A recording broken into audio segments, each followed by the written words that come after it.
एक बार श्री कृष्ण को रोते देखकर गोपी श्री कृष्ण से रोने का कारण पूछती हैं। उसी के उत्तर में श्री कृष्ण कहते हैं, सुनो सखी, जहाँ प्रेम है वहाँ निश्चय ही आँखों से आंसू की धारा बहती रहेगी। प्रेम का हृदय पिघलकर आंसुओं के रूप में निरंतर बहता रहता है और उसी अश्रु जल में प्रेम का पौधा अंकुरित होकर निरंतर बढ़ता रहता है। सखी, मैं स्वयं प्रेमी के प्रेम में निरंतर रोता रहता हूँ। मेरी आँखों से निरंतर आंसुओं की धारा चलती रहती है। मेरी इच्छा नहीं थी कि मैं बताऊं, पर तुमने बार बार पूछा तुम क्यों रोते हो, तो आज बता कर देता हूँ। मैं अपने प्रेमी के प्रेम में रोता हूँ। जो मेरा प्रेमी है वह निरंतर रोता है और मैं भी उसके लिए निरंतर रोता हूँ।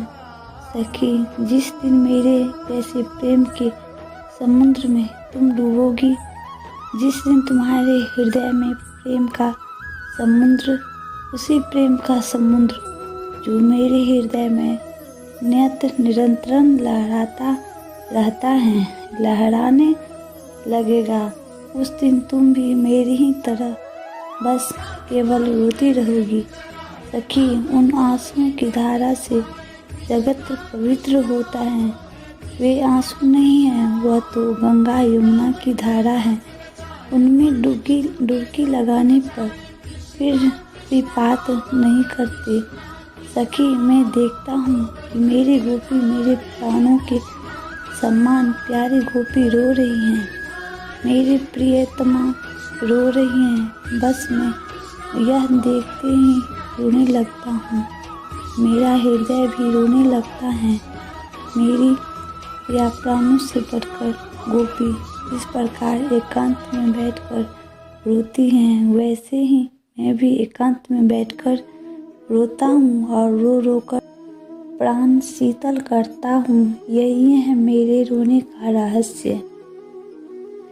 प्रभु से एक भक्त ने पूछा, हम लोग अपने दोनों हाथों को ऊपर उठाकर कीर्तन सत्संग क्यों करते हैं, जबकि ये तो बिना हाथ ऊपर करे भी किया जा सकता है।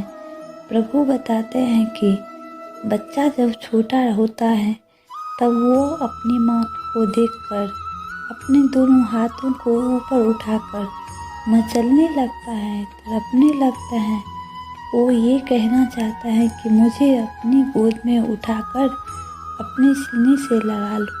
ठीक वैसे ही जब एक भक्त हाथ उठाकर सत्संग करता है तो वो ये कहना चाहता है कि हे गोविंद, हे करुणा निधान, हे गोपाल, हे मेरे नाथ, आप मेरे हाथ पकड़ लो और मुझे इस भवसागर से, इस दुख रूपी भौतिक संसार से बाहर निकाल कर अपने चरणों से लगा लो।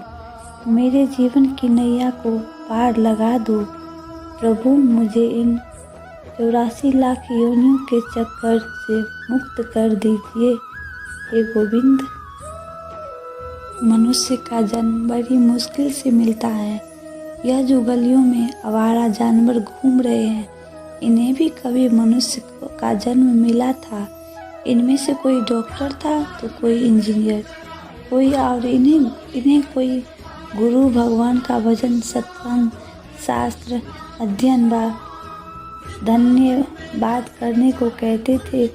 तब यह हंसकर जवाब देते थे कि हमारे पास टाइम नहीं है, और वो मनुष्य जन्म हार गए।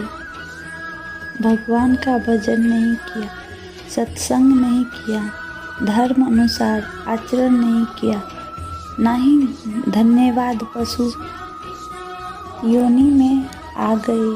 अब देखो, समय ही समय है।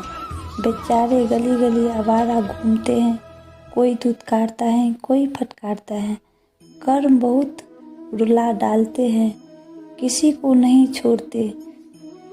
अब नहीं समझोगे तो कब समझोगे।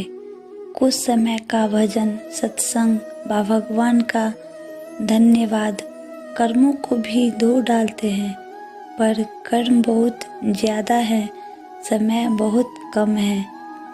हमारे जीवन का हमेशा उपयोग करना चाहिए, क्योंकि जन्म बहुत मुश्किल से होता है और मरण भी वैसे ही होता है। इसलिए हमें सिर्फ अपने प्रभु पर ध्यान देना चाहिए। जिंदगी का कोई ठिकाना नहीं है कि कब है कब नहीं, इसीलिए हमें कभी बुढ़ापे का इंतज़ार नहीं करना चाहिए कि जब बुढ़ापा आए तभी हम कीर्तन करेंगे। जो अभी दिन चल रहा है उसी में हमें अपने भगवान पे ध्यान रखना चाहिए। पता नहीं कब के कौन है कौन नहीं है, इसका कोई ठिकाना नहीं है। इसीलिए हमेशा हमें भगवान पे ध्यान देना चाहिए।